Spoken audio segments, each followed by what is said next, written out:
MC Laubscher here, the host of the Cashflow Ninja podcast and also the president and chief wealth and investment strategist of Producers Wealth, where we help our clients integrate cash flow banking, also known as infinite banking, with their business and investments. If you're interested in learning more about how we create strategies that integrate cash flow banking and investments to turbocharge them, you can access a video series at yourownbankingsystem.com. That's yourownbankingsystem.com. Welcome to the Cashflow Ninja, the podcast sharing how to create income streams and manage, multiply, and protect your wealth in the new economy. Here is your host inside the dojo, MC Laubscher.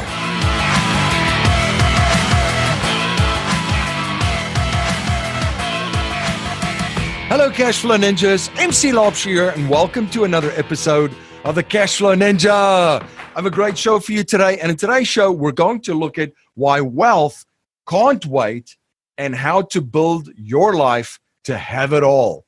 My guest in this episode is David Osborn. After sticking out his thumb and traveling the world, David returned home to Austin, Texas, broke and unemployed at the age of 26.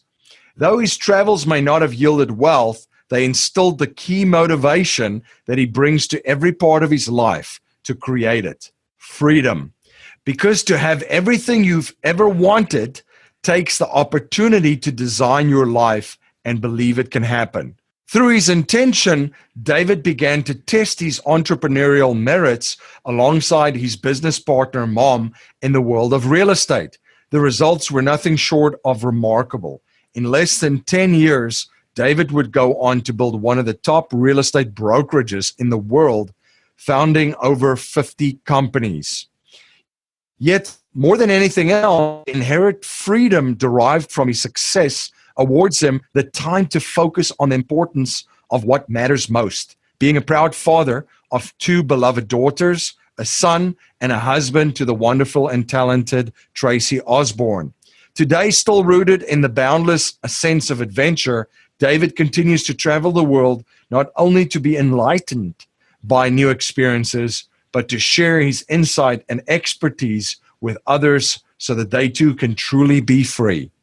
Are you an investor looking for passive cash flow but don't have the time to explore your options? Discover real estate. It's the best option for passive income that savvy investors have been turning to for years to generate income and build wealth. But the reality is, real estate investing takes expertise, market knowledge, and time. So what do you do if you don't have the time or market knowledge? Discover how many business investors have found a way to generate cash flow from real estate investing. Their secret? They partner with proven private real estate investment funds. Four Peaks Capital Partners have created a system that allows accredited investors the opportunity to invest in undervalued assets to generate passive income and capital gains. Invest with the cash flow experts and sit back while Four Peaks does all the work. Call Four Peaks Capital Partners at 877-5-INCOME. That's 877-5-INCOME, or go to privateincomeinvesting.com. An offer to buy or sell securities is only made by a private placement memorandum. Prospective investors must read the PPM in its entirety before making an investment decision. David, welcome to the show. Great to be with you, MC. Yes, thank you so much for coming on the show. Appreciate you, and a very big fan of everything that you've put out and the content that you've created and the books and sharing your story and your journey.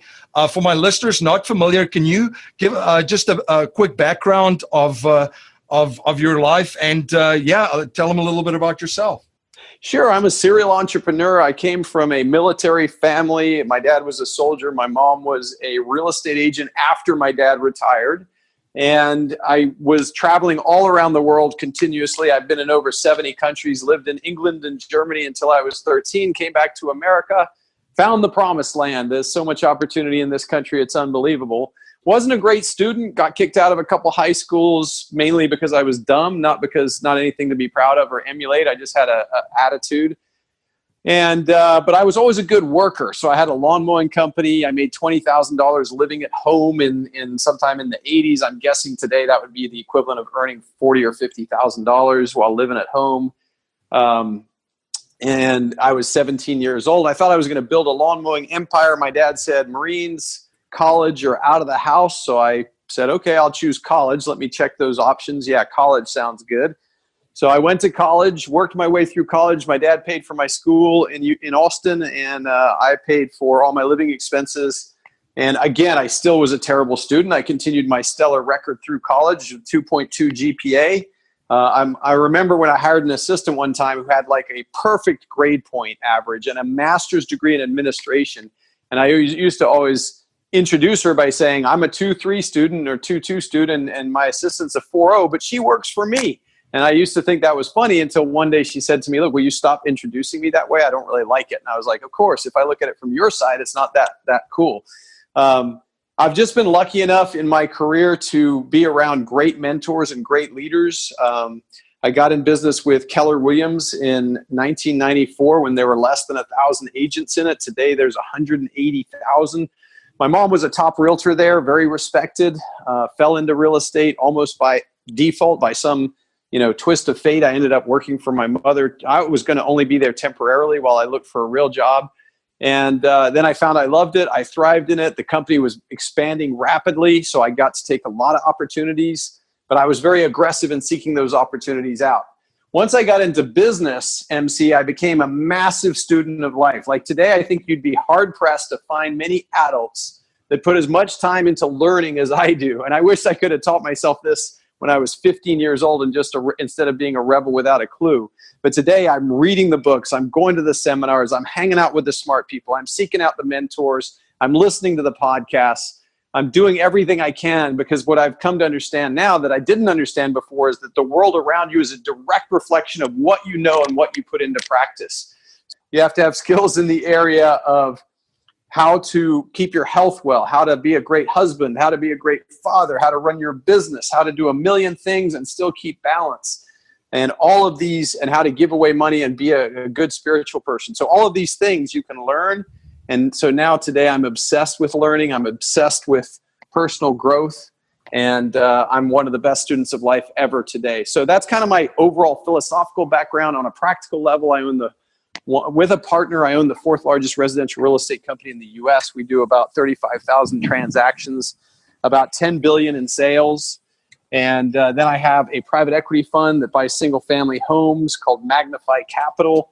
I have a adventure mastermind group called GoBundance with 170 entrepreneurs in it who are seeking to grab life big and get the most out of life. We have accountability. We do adventure vacations. We do educational things. And then I also am the best-selling author of 2 books. And one of them is called Wealth Can't Wait. And the other one just came out. It's called Miracle Morning. And Miracle Morning is with Hal Elrod, who wrote The Miracle Morning. And we are having a blast. I love how you tie it in with life, a student of life and studying life, because it leads into your definition of wealth, which you put together in Wealth Can't Wait. A fantastic read. We recommend it to all of our listeners to grab a copy. David, what's your definition of wealth? So wealth to me is everything. So the original meaning of the word wealth came from the Middle Ages, and people used to say, "Welly be with you," or "good wealth to you." It was like a greeting. And it didn't mean just money. It meant abundance in all areas, providence, prosperity. It meant all of these things wrapped into one. So to me, wealth, which is one letter removed from health, doesn't mean you're the fat cat sitting on a giant pile of money. What it means is you're a guy that cares about having it all in life. Great relationships, great contribution, great businesses, great fatherhood, great husbandry or wifery, whatever you are. Like, you're just getting it all. That's really, to me, what wealth means. It's not about the money. It's about the complete package. And it's possible. It's very possible, especially in the United States. And it ties into the vision that you talk about and that guides you. And I love how you start the book too with making a choice and committing to it and then having that vision. What role does the vision play in all your decision making? And then also in your goals, which you guys are huge on goals, as you should be. And then also what I love about the environment that you create around you is also it's a group that pushes each other and keeps each other accountable. How does vision play into all of those areas of putting it together every day? Well, look, if you don't know where you're going, you get what you get and you don't throw a fit. Like, you can choose to be a wandering generality in life and not know where you're going. And if you don't know where you're going, then it doesn't really matter. What you're going to get what you get, you know?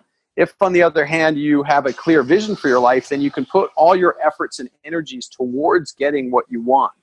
And the vision is where it all starts. In fact, if I were saying the number one skill an entrepreneur needs to have is a clearly defined vision of where they're going with their life. So once you have that vision, then you can build all these systems and structures around you to drive you towards that vision. But without the vision, you got nothing. So your vision could be to build the next Facebook, or it could be to build the fastest race car. It could be to build a giant real estate company. But you have to have that clearly defined vision. And you got to update and change that vision on a continuous basis. And if you'll start there with that big picture someday goal, that vision of where you want to go, which, by the way, isn't set in stone. People get like freaked out. You mean like I've got to decide where I want to go today? No. You have to decide where you want to go today right now. But in 2 or 3 years, if your whole vision changes, that's okay too. It's not like you're locked in for all time to building the fastest race car, and then one day you realize you hate the sound of cars. You got to go do something different. The key is to develop the habit of developing a compelling vision that's so exciting that you can't wait to get up every day and chase down that vision. And if you have that, if you have that skill, then you're not distracted by politics or sports or TV shows or all this other stuff that's out there designed to suck your life away from you, because you're so excited about what you're up to that you're going to pour your life energy into that. Once you've got that vision, you can then break it down to the day-to-day activities, the annual activities, the monthly activities, the weekly activities, and the daily activities that take you one step every day towards your goal. You are an absolute productivity and execution ninja, and really focusing on a lot of the outcomes, just not the output. What are some of the advice that you could give to folks? Because some listeners' heads might be spinning just listing everything that you're involved with in your companies, of how you put it all together and how you maximize time, focusing on the things that's important and keeping on pushing you towards your vision. So the journey of 1,000 miles begins with a single step. Everyone's heard that saying. I think it's Chinese or something, or from somewhere over there in the East. But the idea is this, and I remember when I first heard it, and I knew I was at the beginning of my career, and I was always like, oh my gosh, I'm just taking my first steps. Now I'm way later in my career, and I've taken a bunch of steps, maybe not all 1,000, but probably 872, right? So I'm way down the road. So your listeners certainly shouldn't listen to me and compare it. Comparing is a bad idea anyway, but compare it to where you necessarily are today. I've been doing this for a long time at a pretty high level for 24, 25, 26 years now. When I learned the power of goal setting and this importance of creating the vision, then breaking it down to goals for the year and then action steps for the now, I learned it. It's pretty simple. Okay, I have a big vision. Then I go, what have I got to do this year to get this vision on track? Okay, what do I got to do this month to get this yearly goal on track? So what do I got to do this week? What do I got to do today, right? That's not that hard to grasp. I was terrible at it. I would write down a vision and then I would put it away and I wouldn't even look at it for 9 months. I would write down some goals. I'd forget about them and I'd not do them.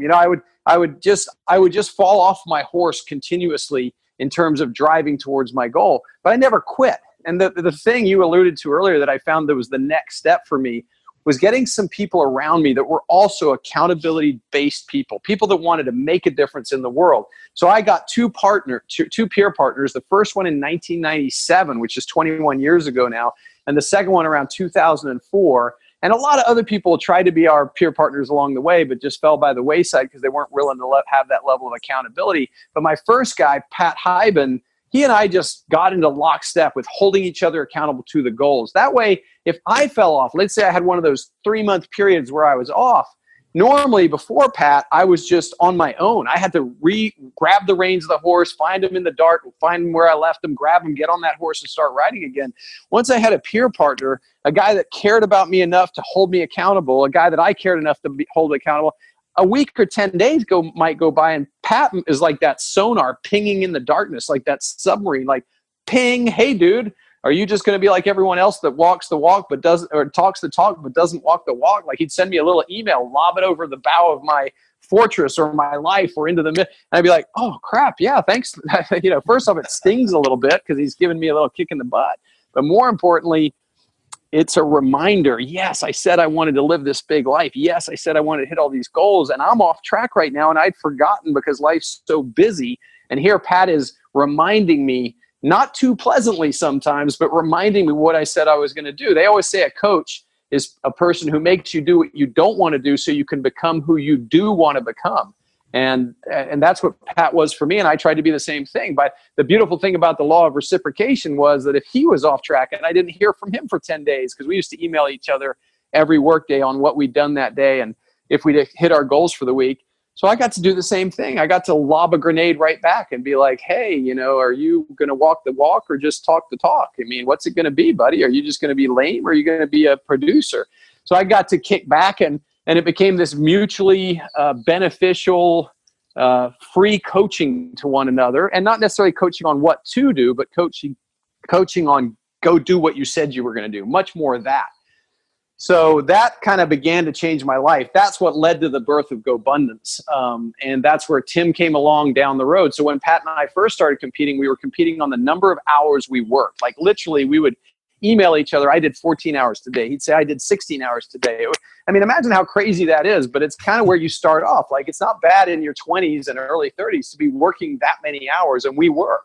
Pat would always beat me, by the way. He worked more hours than me. But as we got smarter, we learned a concept called dollar productive hours. And $1 productive hours is actually the hours of the day that you make money, like the real powerful hours. For me, back then it was recruiting. I was building a real estate company. So being face-to-face with a potential agent that could join my company, that was $1 productive hour.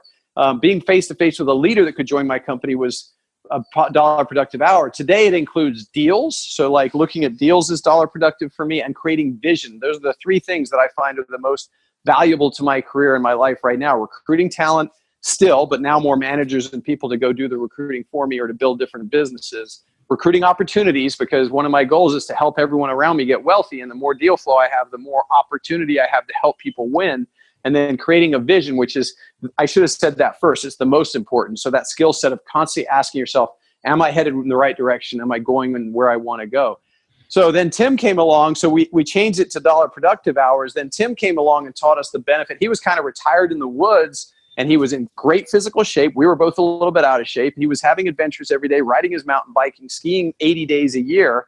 And he brought us to this concept of like having it all, right? So now Pat and I are probably 8 years into our accountability relationship. Tim comes along, and as time goes by, we start competing on the number of days we take off. So we flipped our entire script from hours worked, to almost like a mentality of a serf, then to like $1 productive hours, like what's the most productive thing we can do? So then the mentality of like a manager or a performer, and then all of a sudden to the number of days we took off, like the mindset of really a capitalist or a person that's financially free. You're listening to David Osborn on the Cashflow Ninja podcast. We'll be right back after a word from our sponsors. Life settlement investments have allowed financial and banking institutions to not only buy their equity contractually, but also diversify their capital from any economic, market, and geopolitical risk. It's been part of the billion-dollar blueprint followed by institutional investors. And if you're an accredited investor, you can also now participate in this vehicle with enormous growth potential. You can watch an informational webinar presented by one of the premier organizations providing life settlement investments, Penumbra Solutions, at cashflowninja.com/life settlements. Blockchain technologies and cryptocurrencies will not only disrupt money, but every industry on the planet. These new innovations and technologies will affect every area of your life in the future. The cryptocurrency course teaches you everything that you need to know about getting started and profiting with cryptocurrencies, and includes expert training from the top crypto experts in the world. You'll learn how to buy, sell, and trade cryptocurrencies, how to safely store your crypto, how to become a sound investor, even if you're just a beginner, and how to apply blockchain technology to your business. You can watch a free crypto masterclass and grab the crypto course at cashflowninja.com/crypto course. You're listening to David Osborn on the Cashflow Ninja podcast, and now back to our interview. And what's not aligned, as you mentioned, the $1 productive hours, you outsource now. You just did a book with Hal Elrod, Miracle Morning, Millionaires, What the Wealthy Do Before 8 a.m. that'll make you rich. David, what are some of the things that the wealthy do before 8 a.m.? So one of the things Hal teaches that I love is to get up early and do the savers. And the savers can be an hour or it could be 6 minutes. It could be, but the savers are silence, in the morning, like prayer, whatever it is, meditation, affirmations, like today's going to be a great day. I'm going to be polite to all the people I meet. I'm going to knock it out of the park with my staff meeting. Visualization, where you close your eyes and you see yourself kind of going through the day. And if you have a power meeting that day, something very important, maybe I'm like sometime next week, I'm meeting with a guy that I'm hoping I can fold his entire company into mine, right? That's on Thursday. So if it was that morning, I would close my eyes. I would see myself sitting down with a guy, connecting with him, having integrity, being forthright, finding chemistry and finding a way to get the deal done, or finding out if it's not the right deal. Either way, a yes or a no. And I would visualize myself doing that. I visualize myself being a great dad. I visualize myself hugging every member of my family. And so that's the visualization. E is for exercise. And what Hal says is even if you just did jumping jacks for 5 or 10 minutes, that's something. I'm pretty good at exercise. So it's not like I don't usually do it first thing in the morning. I do it when I do it. And then reading and scribing, reading something inspirational, reading something for, even if it's only for 5 or 10 minutes, that gets you in the right frame of mind for the day. And then then scribing, which is journaling. So I'm a big journaler. So for me, and then how I take that to the wealthy, that's the Miracle Morning, but how I take that to Miracle Morning for Millionaires is we take those 6 things and we apply it to your plan for building wealth. So when you're doing your visualization, visualize yourself on track for this vision, this giant vision you have. When you're doing your affirmations, make sure they're tied into your business. When you're doing your read your goals. I have a killer goal template. I set about 80 goals a year, and I give it away free to all your listeners if they want to go to thegoaltemplate.com, thegoaltemplate.com. And if you go there, you can download this 2-page PDF, and it's literally just the template I use to craft my goals in the 8 gardens of life, which includes physical, relationship, spiritual, environment, tribe, business, financial, material goals, all of that stuff, right? So I encourage people with the book to fill that out and then read it on at least a weekly basis, at least 50 times a year. And we talk about the power of that and the power of vision. One of the things we put in the book, which people seem to like, MC, is that wealth is a choice. Imagine this. You're in a game show and the guy says, okay, you're going to get $1 million. You've just got to choose door number 1, door number 2. And in your head, you're thinking, that's awesome. I got a 50-50 chance of being a millionaire. But then he says, and by the way, the money's behind door number 1. And in our mindset, that really is how it is to build wealth. You've just got to choose it. You got to choose it, not wish for it, not want it, not hope for it. Choose it. Now, if you chose to be healthy, what would happen? Well, pretty soon you'd read books on health. You'd learn that you should eat a lot of vegetables and a little bit of fruit and not too many of the carbs. You should walk around the outside of the store, eat some meat, but not too much. You would learn to not eat too much sugar, drink a lot of water, not drink too much alcohol, if at all. So you'd learn all these things and you would and then if you applied them, you would start becoming more healthy. Like there's no way that you can't learn how to be healthy and follow through with that. You may not choose to, but there's no way you can't do it if you choose to. And the same is true of wealth. If you choose to be wealthy, you're going to learn to save 10% of your income before doing anything else. Make sure you invest it wisely. Make sure you increase your value to the marketplace. So we really think that being wealthy is simply a choice. The choice requires that you consciously approach your life and don't unconsciously approach it. And I think 90% of people, sadly, just live a life of unconscious flow where they just do whatever comes next. They don't really think about it. They don't have a plan. They don't have a vision. And if you do all that, that's okay, but you get what you get and you don't throw a fit. You can't live that unconscious life and then be jealous because you don't have money. Well, you can, and people do, but if you're not applying yourself daily to getting to that outcome, then you get what you get and you don't throw a fit. So we put a lot of things like that in the book, and we just used the Miracle Morning routine and we guided it towards building wealth. And what we do every day becomes habitual. And you talk about it in Wealth Can't Wait, really, too, about these habits that build wealth. What are some of the top habits that you use and have used on your journey to build wealth? So one of the things, if you want to be wealthy, you can't have wealth without having assets, right? So you got to have $1 billion. If you're on the Forbes billionaire list, you got to have $1 billion worth of assets. People get confused about this. Just because you're a doctor making $350,000 a year or a real estate agent making $500,000 a year, you're not wealthy. You just got a good income. Athletes all the time, you experience this all the time, right? Sports guys go out, they get these huge contracts, they retire and they're broke, within like 5 or 10 years of being out. Like I think Bjorn Borg might have been broke. I know Vince Young, one of my heroes, was broke. I mean, there's just so many people that just blow all their money, right? Why is that? Because they don't have a mindset of wealth. They don't understand that to be wealthy, you have to add assets. So what I try to encourage people to do, and one of the habits I've done for a lifetime, is I've looked for assets, looked at deals on a regular basis. And people always say, well, why would I look at deals? I don't have any money. And the reason is because if you're looking at deals now, when you have some money, you'll be prepared to do the deals. It's not like suddenly you got $1 million. You're like, okay, here, give me a deal. Okay, I'll do that one. If you get $1 million and you do the first deal you do, you're probably like 90% likely to lose money. But if instead you've been looking at deals your entire career and honing your skills at looking at deals, then you will be prepared when the deals come. So my belief is you should look at 100 deals a year, analyze. I mean, if you're looking at real estate deals, you should probably do 100 every quarter. But let's just say 100 deals a year. I don't care what they are. If you have all kinds of interests, it could be a software company, it could be a real estate deal, it could be, I don't know, a water deal. But at the end of the day, you've got to be looking at deals so you can start learning to understand what it is you're looking for in a deal.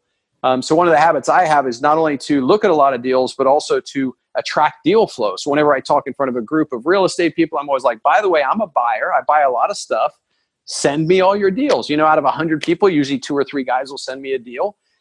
And usually most of them are crappy. If I get 20 deals, 18 of them are usually bad, but 1 or 2 of them are good. And if I find a good one, I buy from that person, and then I develop a relationship. Now I've got a source of deals. So our team, we probably look at close to 1,000 deals a year right now. And that way we can filter through them all and choose the best one. And what I look at MC is like, I look at every dollar as 10 cents a year. So another habit I have in mindset around wealth is to look at every dollar as 10 cents a year. Don't look at it as a dollar. Look at $100 as $10 a year. Look at $1,000 as $100 a year. And if you look at it that way, what you're trying to do is convert cash into cash flow. And so I have that mindset. So when I'm analyzing these deals, now I have a set of parameters that I'm looking at to sort of, get to my outcome. And the trouble is a lot of people, they look for the home runs, right? So they're going to invest in that startup software company. They're going to invest in a new app that's going to do dating for, I don't know, accountants or something like that, right? Right. And they fail and they lose all their money. And that's because those deals are like 1 in 100. Maybe 1 in 10 breaks even, and 1 in 100 actually makes any serious money. What I love about real estate is probably if you're relatively prudent with your real estate deals, probably 9 out of 10 make money, maybe 8 out of 10, right? So you're just not going to get a 5 or a 10x on them, at least not overnight. You might over 50 years or 30 years. But I love people taking their money and parking in real estate. And I was working with some athletes one time, and I thought, man, these guys get a $5 million bonus. What if they took that $5 million and put it all in real estate and generated $500,000 a year of income? And then they did that the next 3 years. Maybe they get paid $2 million, then $3 million. Then all of a sudden they're retiring and they have $1 million a year in income. Now I realize 10%, you can argue whether that's too high right now, too low right now. It's just a rule of thumb. By the way, if you hit 7% on all your numbers, free cash flow with some appreciation behind it, that's great. And if you occasionally hit 12 to 14%, that's great too. But if all these athletes did that, not a single one of them would be broke. Now, what I learned as I worked with athletes is the problem with athletes, they think it's going to go on forever. They have a mindset that's super confident, super self-reliant, and they just don't listen. And that's okay. I mean, some do, I'm sure, but most don't. And they think they're just going to make that $3 million contract every year, so they don't have to worry about it. So it's really almost not worth working with athletes, or some of them, from that perspective. Some of them are very bright and capable and some aren't. But at the end of the day, for you personally, you should adopt that mindset, that habit. Look at deals, look at my income, and try to convert my income into cash flow. Because your goal in life is to go from an earner, a person that works, a worker, to a capitalist. Take away the political ramifications of whatever that means to you. Just understand that when you have capital, when you have assets, when you have money, and then you invest that asset, those money, or you own an asset, and then it pays you cash flow, and you can live off the cash flow, you can reach a point of time in life where you no longer have to work. You live off assets, you live off cash flow instead of living off your income. And then when that happens, you can keep working or you can stop working. You can decide. And that's what I try to lead everyone towards through all of our books. And I've seen it happen a bunch of times. I've seen it to people that didn't finish high school. In fact, sometimes it's easier to get there when you didn't get a super advanced degree, because super advanced degree people are kind of like those athletes. They're so smart, they're stupid.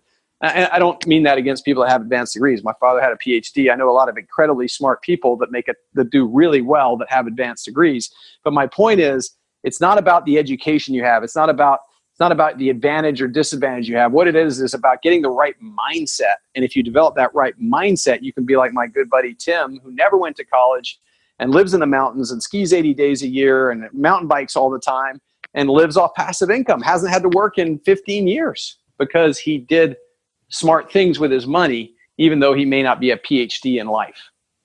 Absolutely. Now, one habit I've observed from wealthy and successful people is that they're always studying new subjects and learning new skill sets. What are you currently studying? What new skill sets are you learning? Man, that is such a great question. So I have started a private equity fund, and that's new to me, and it's a stretch. When I'm in real estate, I'm certainly kind of like above average of the average real estate agent. Probably not the smartest guy in the room, but definitely above average. Once I got into private equity, I realized I was pretty much the dumbest guy in the room. So every time I meet with all these private equity guys, I'm like, oh, these guys are really smart. So I am spending a lot of time learning about private equity right now.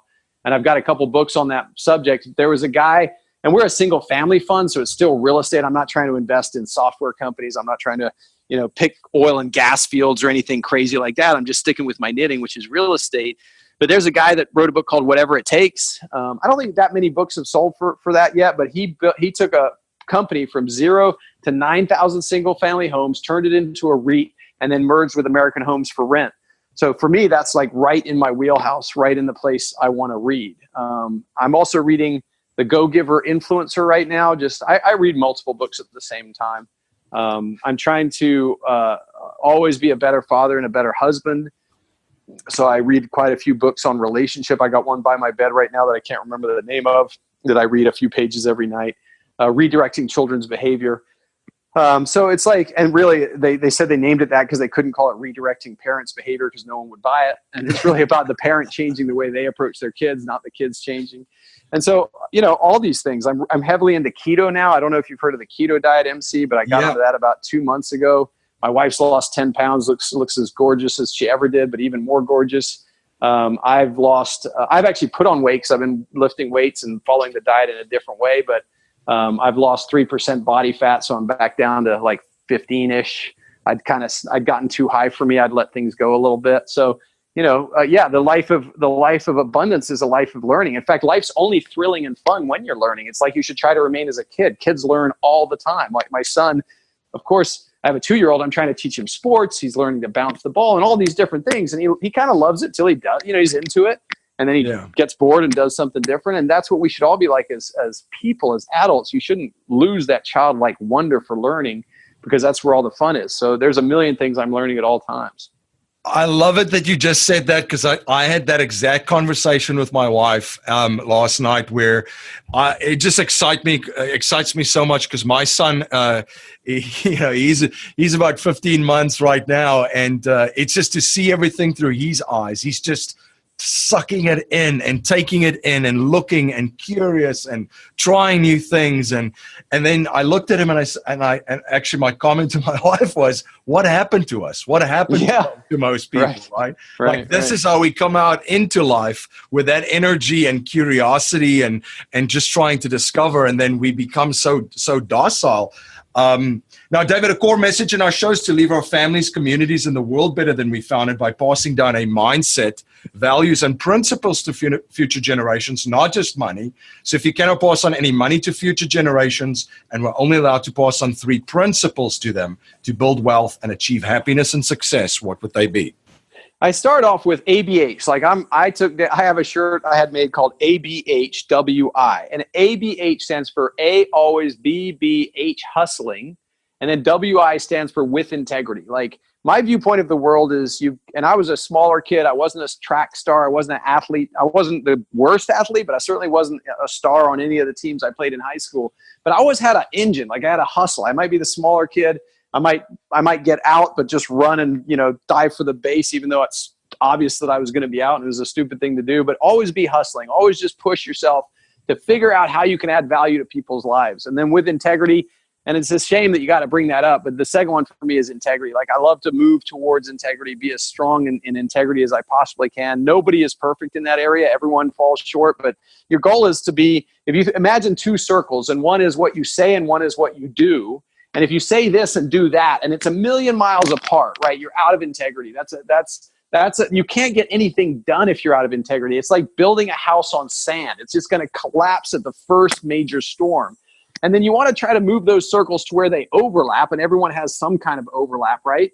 And so if the overlap is 50%, then 50% of what you say is what you do, and the other 50% is just made up. But really, you're trying to move those two circles so they overlap as much as humanly possible. Like I said, everyone falls short. No one's going to be perfect. Everyone says, I'm going to go to the gym today, and they don't go once. Like, that's normal.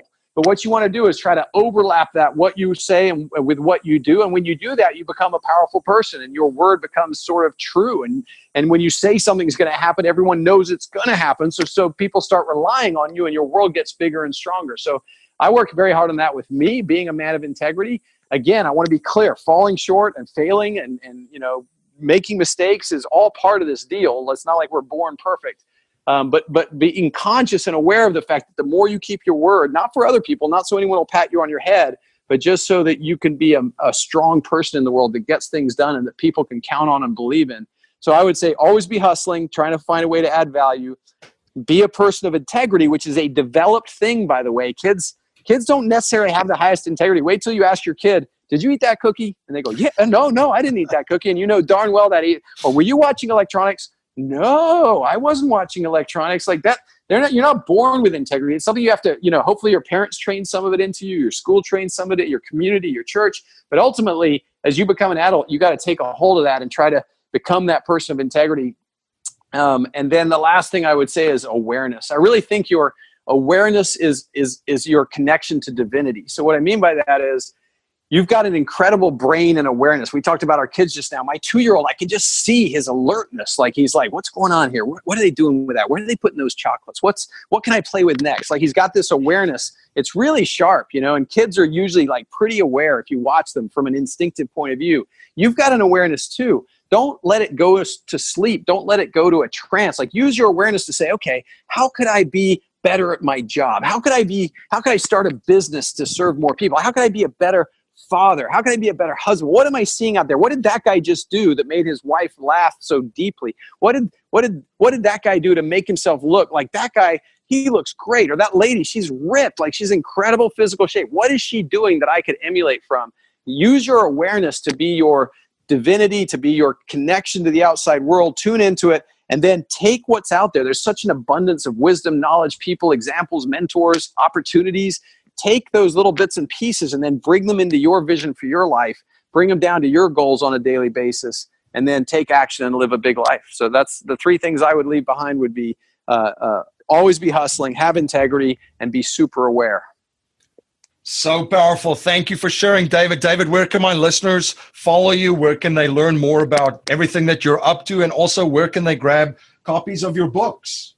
So the Miracle Morning Millionaires is on Amazon, as is Wealth Can't Wait. If they want that free copy of the goal template, just go to thegoaltemplate.com and we'll give it to you for free. I can be reached at davidosborn.com, last name Osborn, just davidosborn.com. And, that's it, man. We'll see you out in the universe, everybody. Fantastic, David.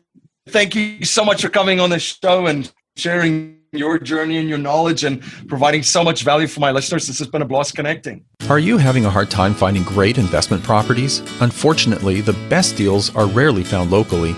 Successful investing begins with the right properties in the right markets. Norada Real Estate provides everything you need to invest in the best deals across the United States. Our simple, proven system will help you create real wealth and passive monthly cash flow. Learn how to find the best deals by downloading your free copy of The Ultimate Guide to Passive Real Estate Investing at noradarealestate.com. That's NORADA realestate.com. Thank you for joining me again on the Cashflow Ninja.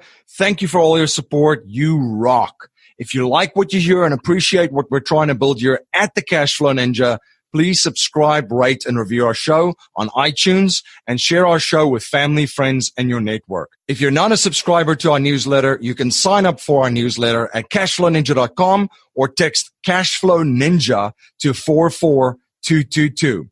I'm also posting daily videos on Facebook and YouTube and will live stream weekly starting May 2018. To make sure you don't miss any of the live streams, please like and subscribe to my Facebook and YouTube platforms. I'm also dropping content on Instagram daily.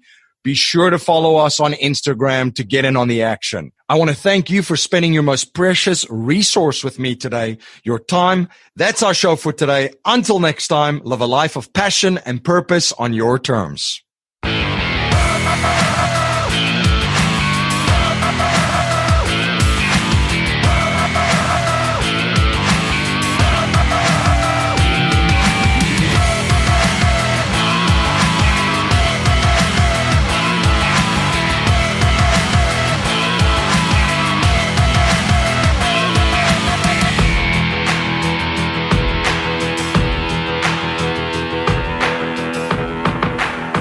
This presentation is for educational and informational purposes only. The information being presented and considered does not consider your particular financial objectives or situation, and it does not make personalized recommendations. This material is not intended to replace the advice of a qualified tax and legal advisor or other qualified professionals, and you should not use the information in place of a customized consultation with a licensed professional regarding your specific personal financial objectives, situation, and needs. We believe the information provided is reliable, but we do not guarantee its accuracy, timeliness, or completeness.